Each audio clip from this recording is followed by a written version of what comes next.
La pornographie, c'est un immense mensonge et que la société a l'obligation maintenant de la regarder en face. J'ai envie de dire, plus c'est gros, moins on regarde. C'est un peu, c'est en ce moment le thème, vous savez, du don't look up. Voilà, c'est énorme ce qu'on a en face de nous. On a en fait un mensonge parce que la pornographie, tout ce que c'est du viol érotisé, c'est de la violence sexuelle érotisée, c'est de la haine érotisée. C'est en aucun cas de la sexualité. Et pendant longtemps, cette rhétorique d'invisibilisation, de banalisation, qui est aussi un outil qui a été utilisé par les recruteurs contre les victimes et qui s'appuie quand même sur une banalisation largement ancrée dans la société et dans le discours de cette soi-disant liberté sexuelle qu'on trouverait, ou je sais pas, de liberté d'expression ou artistique qu'on pourrait trouver soi-disant dans l'industrie pornographique. Mais quand on la regarde de près, quand on la passe au crible du code pénal, on est obligé de s'apercevoir qu'en réalité, on est purement et simplement sur, on va dire, une liste sans fin d'infractions criminelles ou d'une immense gravité érotisées. Et parce que c'est érotisé, on n'aurait pas le droit d'y toucher. Et parce que c'est érotisé, tous les garde-fous de la société, les contre-pouvoirs, je parle des associations de lutte contre le racisme, qui d'habitude sont extrêmement vigilants et sont nécessaires, ne viennent pas regarder. Parce que ça s'appuie sur un autre mensonge qui est cette division entre la sphère publique et la sphère privée. Ce qui se passe dans le public, là c'est intéressant, là on combat le racisme, là on combat le sexisme, plus ou moins, et là on va combattre les crimes. Par contre, si ça se passe dans votre foyer et si ça sert les intérêts des hommes et que ça sert surtout les intérêts du marché multimilliardaire, on ne regarde pas parce que finalement on a tous quelque part une complicité et que c'est difficile de se remettre en question, de remettre en question sa sexualité.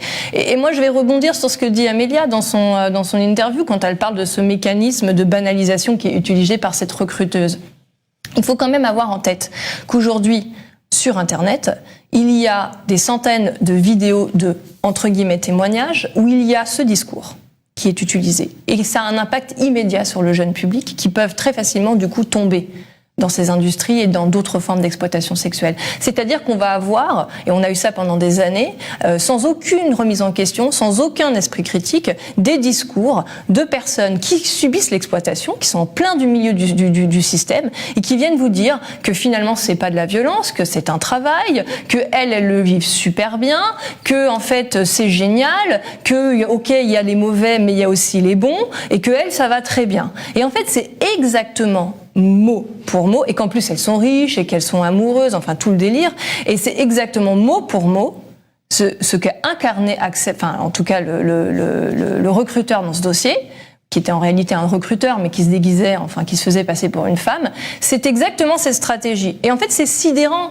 ce discours. Et c'est ça qui entre guillemets, a permis la chute de l'ensemble de ces femmes. C'est quand vous avez une interlocutrice qui vous est sympathique, qui a l'air vraie, qui vous dit que tous les jours, pour elle, ça se passe très bien, qu'on est en sécurité dans ce milieu parce qu'elle le fait, pourquoi la remettrait-elle en cause? Et en plus, elles effacent les mots prostitution, exploitation sexuelle, et évidemment, elles sortiront jamais le mot violence, et elles vont utiliser toute la rhétorique et tout le champ lexical largement banalisé qu'on peut entendre dans la bouche aujourd'hui de toutes ces vidéos que l'on voit diffusées et qui sont parfois produites, et j'enjoins les gens à avoir un minimum d'esprit critique, par l'industrie qui produit l'argent. C'est-à-dire que vous avez des chaînes qui sont connues pour diffuser de la pornographie, qui vont produire des espèces de pubs où il va y avoir des actrices ou des acteurs qui vont dire à quel point c'est extraordinaire. Et les gens vont pas se dire, tiens, c'est marrant, c'est comme si le lobby du tabac, il nous envoyait un fumeur pour nous dire que tout se passait très bien pour lui. Eh ben, il faut absolument avoir de l'esprit critique par rapport à ça. Parce que si vous ouvrez votre écran et vous allez voir ce que vous trouvez, je suis désolée, mais il y a rien qui soit autre chose que de la violence érotisée, de la haine érotisée. Et que toute personne qui évolue dans ce milieu, pourquoi si finalement il y aurait une pornographie éthique ou il y aurait une vraie pornographie au sens, pourquoi est-ce que dans ce cas-là, il n'y a pas de signalement contre le racisme qui s'y trouve, qui est quand même, je vais dire, largement répandu, le sexisme, la haine des femmes, la violence omniprésente. Je veux dire, c'est qu'aujourd'hui, en 2021, parce qu'il y a des femmes extrêmement courageuses et parce que la société a évolué et qu'on est là pour les entendre, que finalement, on découvre le poteau rose. Mais je veux dire, les gens, ils regardent de la pornographie. Il y a 136 milliards de vidéos pornographiques consommées par an. 35% des vidéos sur Internet sont de la pornographie. On est sur la crise de santé publique la plus majeure de l'ère du numérique.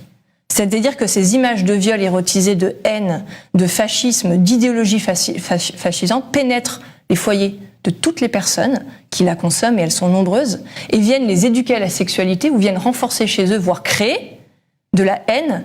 Et tout ce qu'on combat activement avec nos lois dans la sphère publique est autorisé dans la sphère privée.